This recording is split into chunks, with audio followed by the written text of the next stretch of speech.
اللواء، هل في اي اخبار جديده بالنسبه للتحقيقات اللي بتعملها النيابه العسكريه؟ التحقيقات احنا وصلنا لبعض الافراد اللي هم، انا برضو هيقول لك اصل كلنا سلفيين، انا بقول اهو كل الشعب المصري سلفي، كل المسلمين المصريين سلفيين.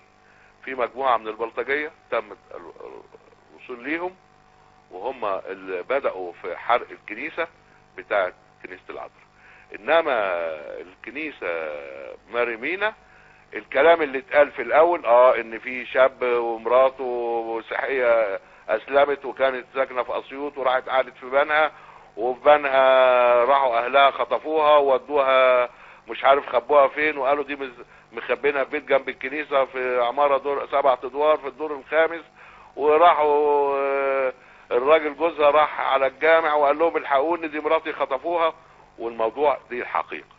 ويمكن لجنة تقصي الحقائق النهاردة السيد فضيلة الإمام الأكبر عامل حاجة اسمها بيت العيلة، فيها مجموعة من المسلمين ومن رجال الأزهر ورجال الكنيسة وبيديروا الأمور. يقول لك لا أصل احنا كل بقى حاجة هنجيب شيخ وقسيس ويقعدوا يعملوا البلاد. ايه الكلام؟ طب ولعها. طب روح بقى ال 2000 3000 واحد اللي حوالين كنيسة مريمينا نروح ضاربين مسيل لدموع وخرطوش ونضرب في الناس ونقتلهم ونعمل كوم جثث وتعالوا شيلوا وافرحوا وسقفوا، وبعد 3 شهور يقول لك الجيش قتل الناس. وتبقى موقعة جمل اخرى. مواقع بقى، ده مش موقعة، ده احنا النهارده في إبابة، وبكره قدام التلفزيون، بعد بكره عند السفارة الإسرائيلية، بعده عند السفارة الأمريكية، نروح في الجيزة وفي قنا وعلى السكة الحديد. وانتوا سايبينهم ليه على السكة الحديد؟ اضربوهم. ولو كلمت واحد، انا مرة واحد من، ما انا مش هقول اسماء يعني، قال لي اصل الضابط كان بيبص لي بصة فيها حاجة كده عدوانية. بصة مش كويسة. بيبص له، اقسم بالله يا عمرو، وانا اقسم بالله وانا قسم انا بقسمه. قال لي اصل انت ما شفتوش كان بيبص لي ازاي؟ يعني ايه كان بيبص لك ازاي؟ يعني ايه مش فاهم. الناس يا عمرو تفكر، تبص وراها ايه اللي كان موجود، وتبص دلوقتي وتستنى لما حتة العجينة دي تبقى كيكة، تبقى تورتة، السكينة تعرف تمشي فيها، ياخد الحتة بتاعته ويحطها في طبق ويجيب الشوكة بتاعته ياكلها حتة حتة. اخدها عجينة هتوجع له بطنه وهتعمل له اسهال، والبلد كلها مش ناقصة اسهال، مش ناقصة. يعني انا احترم الجميع، احترم اراء الجميع، احترم فكر الجميع، واحترم الشباب، واحترم الكبير، واحترم الصغير، واحترم المسلم، واحترم المسيحي، واحترم القضاء، لكن دي مصر. قبل كل ده مصر. احنا عندنا شعار في الجيش نقول مصر دائما واولا. سيادة اللواء دائما واولا. سيادة اللواء حسن رويني قائد المنطقة المركزية انا بشكرك يا العسكرية عمرو على بداية برنامج بتاعك، وبشكر الاستاذ مصطفى شردي بالرغم ان هو من 3 ايام قال لك فين الجيش ده، كسروا مجلس الوزراء. طبعا. بس كده. شوف، انا لازم التعامل، انا من رايي انه يجب التعامل. يعني هو ما يبقاش فيه ايدي ناعمه مفرطه ولا يبقى فيه ايدي حديديه مفرطه، لازم يكون فيه وسطيه. وانا من انصار طلب الشعب المصري ان اللي يبلطج ويخرج عن القانون يجب التعامل معه.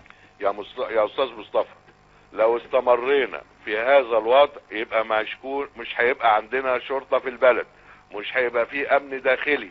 لازم الشرطة تاخد دورها، لازم نشجع الشرطة، لازم ندعم الشرطة، لازم نقول للشرطة يا سيادة اللواء انا معاك، ما احنا بنشجع الشرطة، انا مستعد. احنا مش عايزين نبقى موجودين في الشارع اكتر من كده يا فندم، يا ريت، انما الشرطة بتنزل في اماكن حضرتك عارف بيتم الاعتداء عليها وتمشي. انا على اتصال مستمر بالسادة مديرين الامن، وامبارح كانوا موجودين عندي بتوع القاهرة الكبرى ال4 محافظات والقليوبية، وقعدنا نتكلم وايه مشاكلكم وايه مطالبكم وتعملوا ايه وندير ازاي العمل وايه التعاون اللي مطلوب من الجيش. لكن انتوا لازم تبقوا في الصف الاولاني واحنا خلفكم عشان نستعيد الوضع الامني في الشارع المصري. حضرتك متفائل يا فندم؟ انا متفائل لو الناس بدأت تخاف على مصر، لو الناس بدأت تخاف على بلدها انا متفائل. لكن لو الناس قاعدة تفكر في نفسها بس وعمالين نعمل لي ائتلافات واحزاب عشان يحكموا ايه؟ يحكموا خرابة؟ يحكموا بلد مولعة؟ يحكموا بلد فيها فتنة؟ حاجات جديدة بنسمعها وتصار وكل واحد بيجري يولع.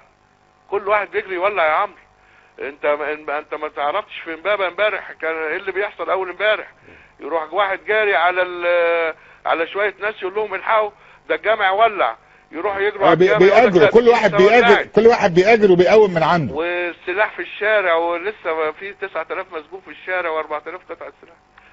احنا يا عمرو انا بقول للناس كلها خلي بالكم على بلدكم. انا في ايام الاحداث قبل يوم 11 فبراير لما كنت بنزل ميدان التحرير كنت برفع شعار وبروح اكلم الناس حافظوا على ما تبقى من مصر.